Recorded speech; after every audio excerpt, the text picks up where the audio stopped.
नमस्कार, DNA with Rohit में आपका स्वागत है। आज की प्रमुख खबरें।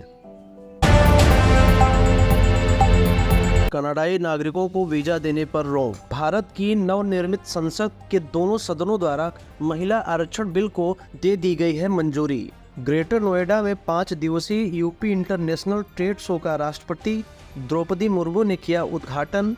बोली 5 ट्रिलियन की अर्थव्यवस्था में यूपी की बड़ी भूमिका। यूपी के मुख्यमंत्री योगी आदित्यनाथ ने कहा, 1 हफ्ते में मिलेंगे आय, जाति और निवास प्रमाण पत्र। यूपी ने एक और रिकॉर्ड अपने नाम दर्ज कर लिया है। एक दिन में बनाए 1 लाख आयुष्मान कार्ड। अब विज्ञान प्रौद्योगिकी व नॉनमेस में राष्ट्रीय विज्ञान पुरस्कार। 2027 तक $5 ट्रिलियन की आर्थिकी बन जाएगा भारत। घरेलू शेयर बाजार लगातार तीसरे दिन गुरुवार को गिरावट के साथ बंद हुई। बिकवाली से तीसरे दिन भी लुढ़के बाजार। जन सूचना अधिकार 2005 के तहत सूचना न देने पर 25,000 का जुर्माना। आर्थिक स्वतंत्रता सूचकांक में 1 स्थान फिसला भारत। शाहरुख खान की टीम केकेआर से जुड़ने की तैयारी कर रहे गौतम गंभीर। अब दुनिया में कहीं भी डॉक्टरी की पढ़ाई कर सकेंगे भारतीय छात्र। आदि गुरु शंकराचार्य की 108 फीट ऊंची मूर्ति का होगा आज अनावरण। चंद्रमा पर सूर्योदय के साथ ही लैंडर और रोवर को फिर से सक्रिय करने की तैयारी शुरू कर दी है इसरो ने। मतदाता पहचान पत्र से आधार को जोड़ना अनिवार्य नहीं। मणिपुर में फिर हिंसा। इम्फाल घाटी में कर्फ्यू लागू किया गया। संयुक्त राष्ट्र सुरक्षा परिषद में भारत की अस्थायी सदस्यता का ब्रिटेन ने किया समर्थन। ग्रेटर नोएडा के बुद्ध अंतर्राष्ट्रीय सर्किट में आज से शुरू हो रहा ग्रैंड प्रिक्स मोटो जीपी भारत का आयोजन।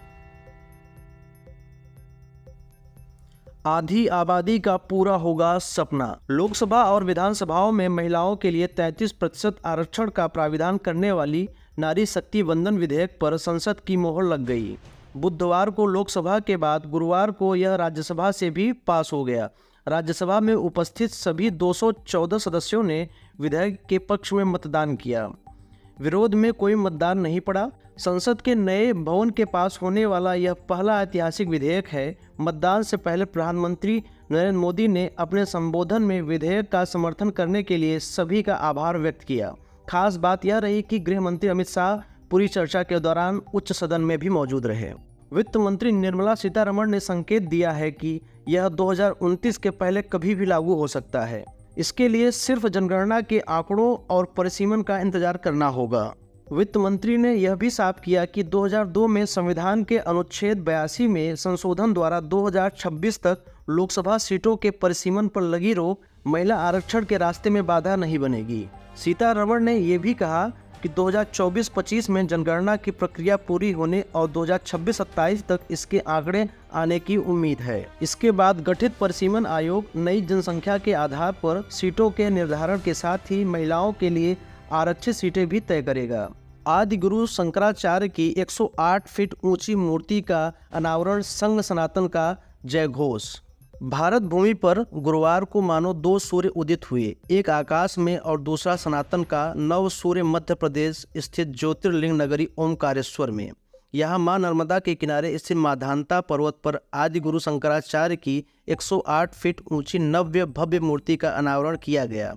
मुख्यमंत्री शिवराज सिंह चौहान ने हजारों साधुओं, संतों, सन्यासियों और विद्वानों की उपस्थिति में यज्ञ किया और आदि गुरु का पूजन किया। पंचायतन पूजा के पश्चात मूर्ति का अनावरण हुआ और आदि गुरु शंकराचार्य की जय जयकार से ओंकारेश्वर धरा गूंज उठी। इस क्षण में साधु, संतों, सन्यासियों, विद्वानों और आमजनों ने वैदिक मंत्रोच्चार के बीच जब आदि शंकराचार्य की जय जयकार की तो काशी, हरिद्वार, उज्जैन और नासिक में लगने वाले कुंभ सिंहस्थ जैसा दृश्य बन गया। आदि गुरु शंकराचार्य की 108 फीट ऊंची मूर्ति के कुछ विशेष तथ्य। आदि गुरु की मूर्ति के लिए देश भर के श्रद्धालुओं से धातु जुटाई गई। इसके लिए एकात्रा यात्रा निकाली गई जो देश के 13 राज्यों में 23 दिन तक 12,000 किलोमीटर चली व देश भर में 2,500 गाँव में पहुंची।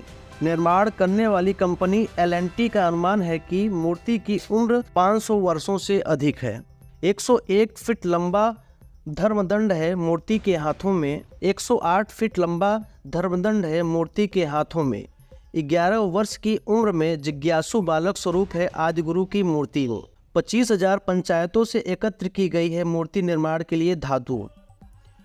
45 फीट ऊंचे शंकर स्तंभ में आदिगुरु के जीवन की 32 महत्वपूर्ण घटनाओं को दो पंक्तियों का है वर्णन। अब विज्ञान प्रौद्योगिकी व नवोन्मेष में राष्ट्रीय विज्ञान पुरस्कार। केंद्र सरकार ने गुरुवार को विभिन्न विज्ञान विभागों द्वारा किए जाने वाले लगभग 300 पुरस्कारों को खत्म किया। वो विज्ञान प्रौद्योगिकी एवं नवाचार में नए राष्ट्रीय विज्ञान पुरस्कार की शुरुआत की। राष्ट्रीय विज्ञान पुरस्कार प्रौद्योगिकी एवं नवाचार में सर्वोच्च पुरस्कारों में से एक होगा।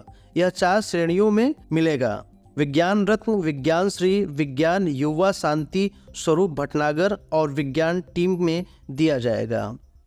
इसके लिए सरकार के प्रमुख वैज्ञानिक सलाहकार की अध्यक्षता वाली राष्ट्रीय विज्ञान पुरस्कार समिति 13 विषय क्षेत्रों में वैज्ञानिकों का चयन करेगी।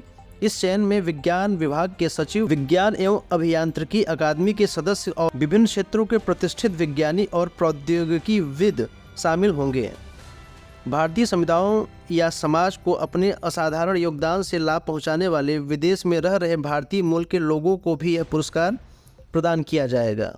विज्ञान रत्न पुरस्कार विज्ञान और प्रौद्योगिकी के किसी भी क्षेत्र में उपलब्धियों व योगदान को मान्यता देगा, जबकि विज्ञान श्री विशिष्ट योगदान को मान्यता देगा। सभी पुरस्कारों में एक प्रशस्ति पत्र और एक पदक दिया जाएगा। वैज्ञानिक व प्रौद्योगिकी अनुसंधान परिषद द्वारा 1958 में दिए जाने वाले शांति स्वरूप भटनागर पुरस्कार अब 45 वर्ष की आयु तक के युवा वैज्ञानिकों को दिए जाएंगे। विज्ञान टीम पुरस्कार उस टीम को दिया जाता है जिसमें 3 या 3 से अधिक विज्ञानी शामिल होंगे, जिन्होंने किसी भी क्षेत्र में एक टीम में काम करते हुए असाधारण योगदान दिया हो। हम उम्मीद करते हैं आज का DNA आपके लिए कारगर रहा है, ज्ञानवर्धक रहा है, और ऐसे ही रोज़ की तरह हम खबरों का विश्लेषण और खबरों की चर्चा करते रहेंगे। और कुछ सुझाव अगर हो हमारे लिए तो आप कमेंट बॉक्स में कमेंट करके ज़रूर हमें बताएं। DNA को देखने के लिए आपका बहुत बहुत धन्यवाद।